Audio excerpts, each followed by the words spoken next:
Du sport en Sarthe.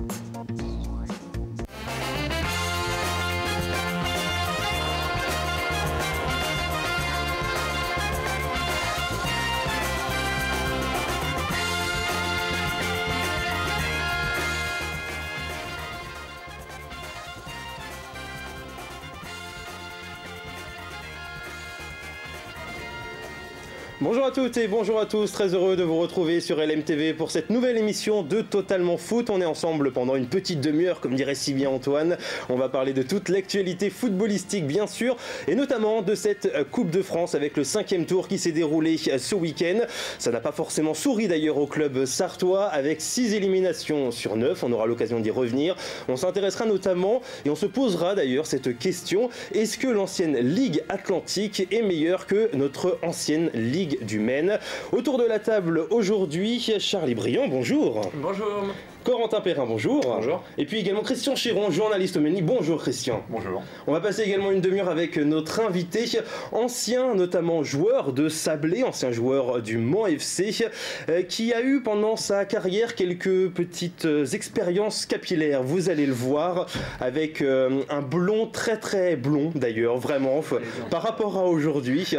C'était à l'époque quand même, hein, bien sûr, il a changé depuis. Il s'agit d'Arnaud Lisambard, il s'agit de l'entraîneur du Somme. Bonjour Arnaud. Bonjour. On était obligé, on est vraiment désolé de commencer. Je comprends. Bon, un entraîneur bien sûr heureux, doublement, déjà parce qu'il y a eu une bonne nouvelle d'un point de vue personnel. Votre mariage, on peut le citer. Ouais.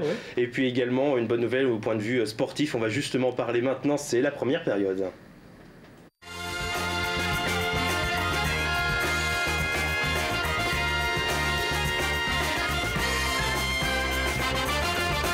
Justement, on débute avec vous, Arnaud Lisambard et votre équipe du Somme qui s'est imposé 1-0. Un déplacement plutôt compliqué hein, du côté de la banlieue nantaise et un but qui a été inscrit par Aymeric Lelon. On va le voir justement, ce but, le seul du match qui permet donc à votre équipe de ramener une belle qualification, hein, je l'ai dit, de ce 5e tour et donc d'atteindre le 6e, j'imagine, heureux aujourd'hui. Oui, effectivement, c'était un déplacement qui n'était pas si simple que ça, puisque on connaît les équipes de la banlieue nantaise, il y a beaucoup d'impact, d'intensité.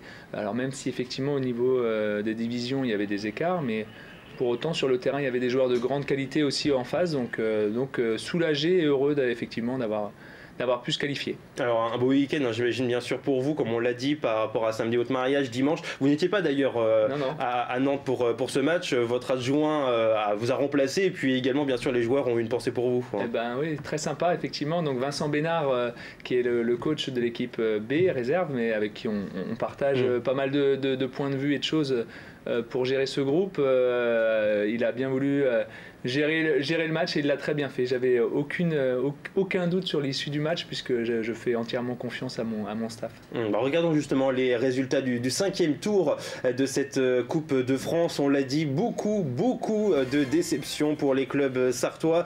La défaite de l'Assus de Coulennes, mais également la défaite de La Flèche de Connerré.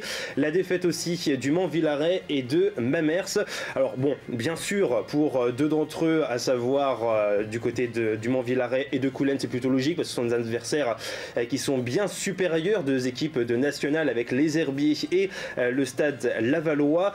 Du côté du Mans FC, donc la victoire de but à 0, doublé de Vincent Créin, et puis également du côté de Mulsanne à Saint-Malo de Guerzac, victoire 1-0, but de Bouanga.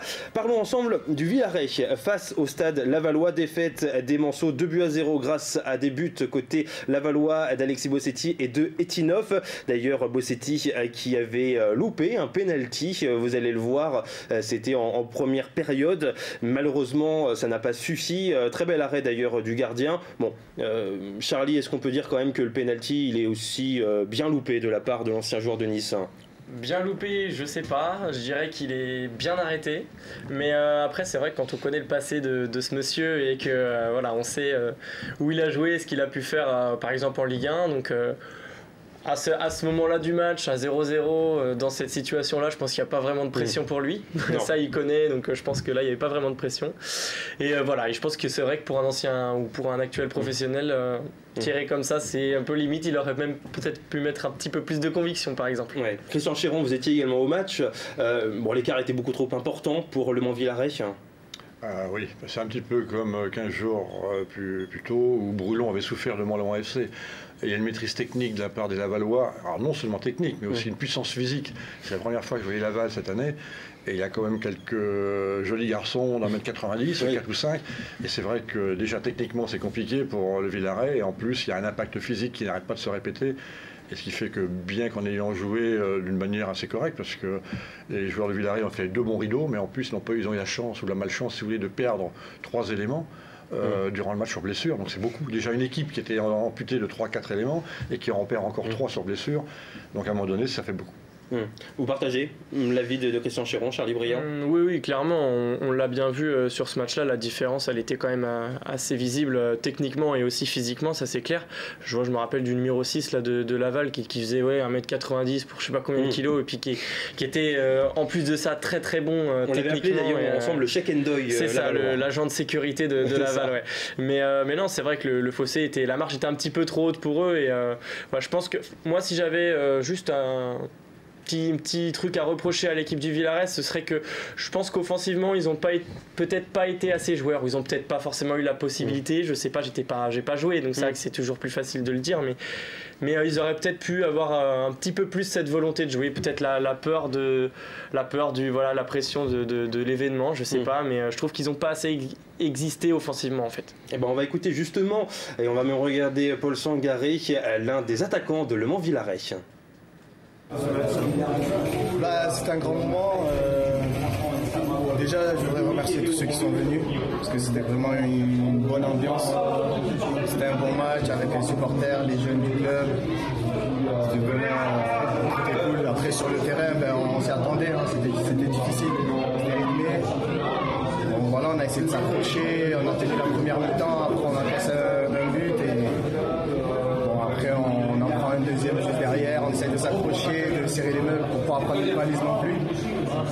Mais on en garde un bon souvenir et c'était un bon match. On ne joue pas chaque année des professionnels.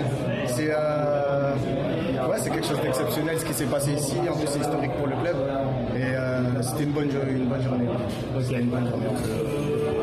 On peut être content de nous et penser au championnat. Allez, place au championnat pour Paul Sangaré. Pour le moment, ça se passe plutôt bien. D'ailleurs, vous allez être bientôt adversaire, Charlie Briand, avec Spey. On va s'intéresser également à Coulennes, qui affrontait les Herbiers. Malheureusement, ça ne s'est pas bien passé du tout pour les joueurs de Coulennes, avec une défaite à 4-1. Des buts signés de Koutob, mais également de Dabas et Bongongui dans les 25 premières minutes. Réduction du score de la part de Tépin avant la mi-temps. Et puis enfin, vous l'avez vu, Bongongui qui a inscrit le 4e but en fin de match. La belle aventure donc se termine pour Le Mans Villaret, pour Coulennes, on l'a vu également pour 4 autres équipes sartoises. Sur 9 finalement, il reste que 3 équipes. On peut dire que le week-end a été plus que mitigé, Corentin Perrin. Oui, c'est rien de le dire. Des équipes qui perdent en plus contre des équipes qui sont au classement, enfin surtout dans les championnats niveau inférieur. Donc c'est compliqué, mais on le disait la semaine dernière, il y a un fossé qui est assez important entre les deux ligues. Justement, vous me faites belle transition, Corentin Perrin. On va regarder ensemble les défaites de plusieurs équipes sartoises maintenant. On l'a appelé ce tableau le tableau de la honte. On va pas se cacher, avec toutes les équipes sartoises, ou autres d'ailleurs, parce que vous voyez Mayenne, qui se sont inclinées face à des équipes inférieures. Alors on voit bien sûr la Suze, la Flèche, Conéré, Mamers. Lors de ce tour-là, il y a eu également Sablé, il y a eu Mayenne, votre ancienne équipe également, Saint-Saturnin, qui s'est inclinée face à une équipe de la même division Saint-Nazaire. Et puis également la Flèche, c'était lors des précédents tours, le 3e et le 4e. Tous les qualifiés ont un point commun, ils sont dans l'ancienne Ligue Atlantique. Vous avez parlé, Corentin, justement de cet écart de niveau. Christian Chéron, très clairement, il y a un écart entre la Ligue Atlantique et la Ligue du Maine. Oui, je crois que l'écart il est déjà financier. C'est-à-dire que les clubs qui évoluent en Loire-Atlantique ont des moyens nettement supérieurs à ce qui se passe en Ligue du Maine. Donc à partir de là, c'est plus facile de recruter. Et on le savait. En plus, la Ligue du Maine, c'était 2 départements. Donc le réservoir de jeunes ou de joueurs est nettement moins important. Et puis en plus, vous avez une équipe phare qui est le FC Nantes qui peut fournir à côté. Je pense peut-être qu'hier, le Somme a rencontré une équipe où il y avait peut-être que des Nantais qui étaient passés en centre de formation. À une époque, Le Mans FC fournissait, et la preuve, ça lui en a récupéré beaucoup de joueurs. Donc ça aide. Aujourd'hui, la Ligue du Maine n'a que Laval en national, avec des jeunes en formation. Le Mans, pour l'instant, n'est pas capable de fournir encore des jeunes à ce niveau-là. Donc tout ça fait que c'est logique, on s'y attendait, et malheureusement on ne pensait pas que ça serait aussi sévère. Alors sur les 22 équipes ligériennes qualifiées pour le 6e tour qui vont s'affronter très prochainement, ce sera le week-end de la semaine prochaine, le tirage au sort aura lieu mercredi, 5 seulement sont issus de l'ancienne Ligue du Maine, dont notamment le Stade Lavallois et puis également le Mans FC. Après il ne reste que 3 équipes amateurs, même si le Mans FC est encore un club amateur. Ça veut dire quelque chose quand même, Charlie Briand? Bah ouais, forcément, voilà, on peut pas faire dire autre chose aux statistiques qu'on a là.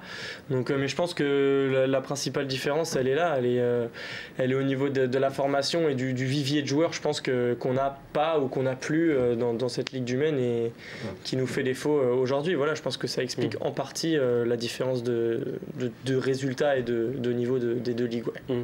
Arnaud Lesambard, vous avez joué contre une équipe là ce week-end qui était de l'ancienne Ligue Atlantique. Vous connaissez également un petit peu toutes ces questions. Quel est votre avis par rapport à ça?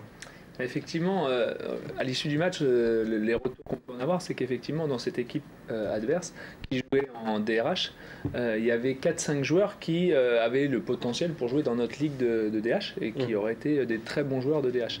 Donc c'est vrai que malheureusement, aujourd'hui, on n'a pas les soutiens financiers peut-être. On a parlé de formation, effectivement, qui nous permettent de pouvoir rivaliser sur le long terme avec cette ligue atlantique, quoi. Alors justement, on va poser la question également à Éric Chambron qui est avec nous par téléphone, l'entraîneur de l'Assus. Bonjour Éric. Bonjour. Bon alors vous aussi, vous avez affronté plusieurs formations lors de cette Coupe de France qui sont issues de l'ancienne Ligue Atlantique. Alors la question elle est provocatrice, mais est-ce que les équipes de l'ancienne Ligue Atlantique sont largement supérieures à ces équipes de la Ligue du Maine? Alors pour ce qui nous concerne hier, l'équipe Orvaux qu'on a rencontrée ne rentre pas dans ce cadre-là. Ils n'étaient pas supérieurs. Et je pense qu'il y a beaucoup d'équipes de DH de la Ligue du Maine qui étaient supérieures à l'équipe qu'on a jouée hier. Après, voilà. Je pense que Christian Chiron a dit la réalité, c'est qu'on s'adresse à des villes bien plus importantes. Orvaux, c'est 25 000 habitants, c'est 2 clubs de 600 licenciés.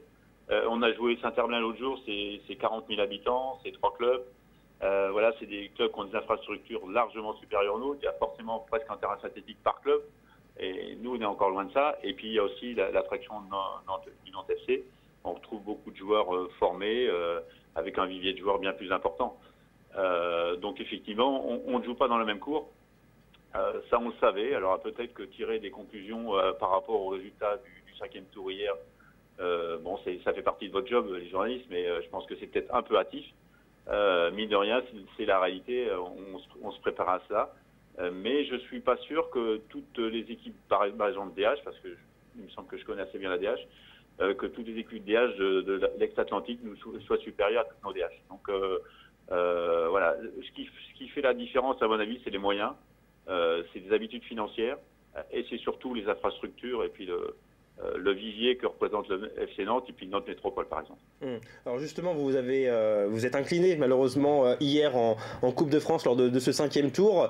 Il y avait moyen bien sûr de passer, vous étiez d'ailleurs devant au score 2-1. Que s'est-il passé finalement, Éric Chambron, et j'imagine quand même beaucoup de déception aujourd'hui?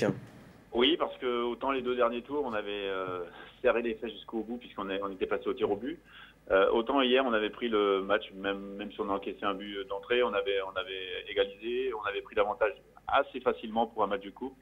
Tout se passait bien jusqu'à la 87e et j'ai un joueur qui a un peu perdu la raison et donc a pris un rouge sur une contestation.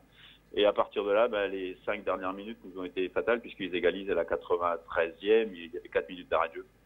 Donc j'avais effectué tous mes changements, donc j'avais plus de rotation pour renforcer défensivement et à partir de là ils ont mis 5 attaquants, ils ont allongé systématiquement.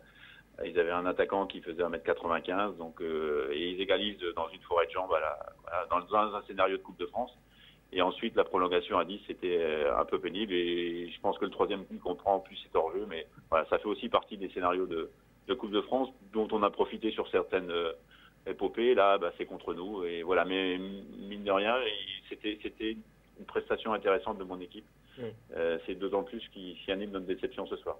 Ouais, place maintenant au championnat bien sûr, et un match important ce week-end, mais difficile d'ailleurs face au Poiré Survie. Merci beaucoup Éric Chambron d'avoir pris quelques minutes. On vous laisse retourner à l'entraînement avec vos joueurs. Merci beaucoup. Merci Maxime, à bientôt. À bientôt.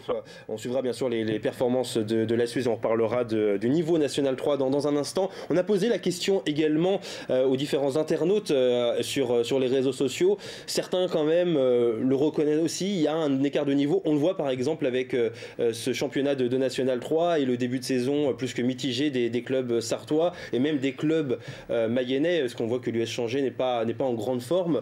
Donc même si bien sûr la question est un peu audacieuse, comme l'a dit il y a quelques instants Éric Chambron, mais il faut forcer de constater quand même qu'il y a un écart et c'est assez difficile pour un club sartois par exemple de se maintenir au niveau CFA2 ou National 3. Corentin Perrin. Oui, c'est ça. Et puis je pense, moi je voulais revenir sur le vivier. Éric Chambron a parlé des villes qui étaient beaucoup plus importantes en termes de population, en termes de moyens également, et revenir sur le FC Nantes ou sur le SCO d'Angers, qui sont des clubs professionnels qui sont en Ligue 1 et qui créent des vocations par leur statut de club professionnel chez les enfants, chez les jeunes qui font du foot et qui commencent le foot. Moi, quand j'étais enfant, c'est en allant au stade, voir Le Mans aller en bolée, j'ai eu envie de faire du foot. Et ça, c'est ce qui nous manque, j'ai l'impression, dans cette Ligue du Maine, pour recréer et reformer de nouveaux joueurs et dans l'avenir combler ce fossé. Bon, alors messieurs, parlons également quand même aussi de la Coupe de France. Revenons à cette belle Coupe de France avec le 6e tour. On l'a dit, le tirage au sort aura lieu ce mercredi. Arnaud Isambard avec le Somme. Qu'espérez-vous? Est-ce que vous espérez accueillir un club comme le Villaret ou Coulennes, Laval, les Herbiers, voire Cholet? Ou est-ce qu'un tirage un peu plus abordable pour voir ce 7e tour avec l'entrée des clubs de Ligue 2? Quand on joue une compétition, c'est toujours pour aller le plus loin possible. Alors la gagner, ça serait un peu présomptueux, mais voilà, donc l'idée, on a toujours plus de chances de gagner contre une division inférieure. Donc le spectacle, c'est toujours sympa, les billetteries, les buvettes, mais l'idée, c'est de gagner le match. Donc moi, je pense qu'un tirage avec une équipe hiérarchiquement inférieure serait plus intéressant pour nous, bien sûr. Messieurs, pour Le Mans FC et Mulsanne, les deux autres équipes sartoises, pour Le Mans FC, Christian Chéron, est-ce qu'il y a l'objectif, pourquoi pas de voir les Manceaux en 32e de finale, notamment? Alors après, ça dépend du tirage. Oui, ça serait bien. Le Mans est sur une dynamique qu'elle ne doit surtout pas casser. Je pense que plus longtemps Le Mans gagnera des matchs, mieux ça sera pour tout le monde d'ailleurs. Et le prochain tirage, un Somme, Le Mans FC serait bien. Ouais, je trouve ça serait bien. Pour le football sartois, ça serait bien. Peut-être pas pour vous, mais voilà. Non, je pense que Le Mans est forcément la meilleure chance sartoise actuellement. C'est logique par rapport à la hiérarchie. Mais bon, aller loin, c'est autre chose. Le championnat, coupe, c'est compliqué. Justement, est-ce qu'à un moment donné, il va pas falloir faire un choix? On sait que l'an passé, par exemple, la défaite face à Chambly est peut-être mal passée parce que Le Mans FC avait réussi un très gros match, mais quand même avait fait du bien aux organismes un petit peu plus tard. On s'en est rendu compte finalement avec cette belle seconde place. Non, je pense que les joueurs et l'entraîneur n'ont qu'une envie, c'est de gagner des matchs, quels qu'ils soient, Coupe de France, Coupe de l'Ouest dans le temps, peu importe. Il faut gagner des matchs. Et ça, c'est le plus important. C'est comme ça que la dynamique s'instaure, que la confiance est là. Et vous avez un groupe qui va aller de l'avant dès l'instant où vous gagnez. Donc, vu l'effectif du Mans aujourd'hui, ils peuvent facilement faire toutes les coupes possibles et ne pas avoir des joueurs fatigués au mois de décembre. Vu l'effectif de Mulsanne qui est peut-être un peu moins pléthorique que celui du Mans FC, qui connaît un début de saison relativement délicat quand même en championnat, est-ce qu'à un moment donné il ne faudra pas faire un choix par exemple? Charlie Briand, vous qui avez fait des parcours avec Saint-Saturnin, ça use quand même la Coupe de France.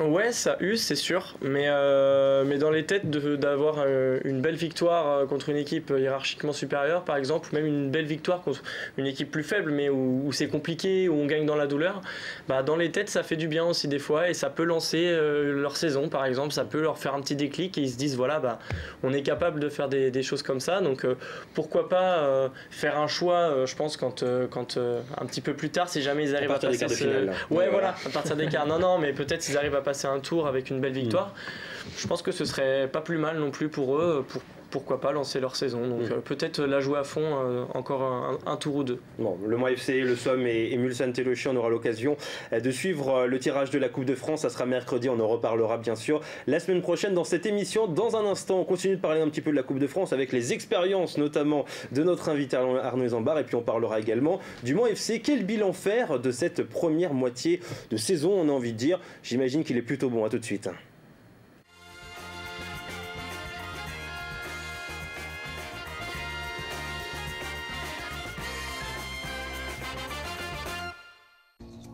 département, premier partenaire.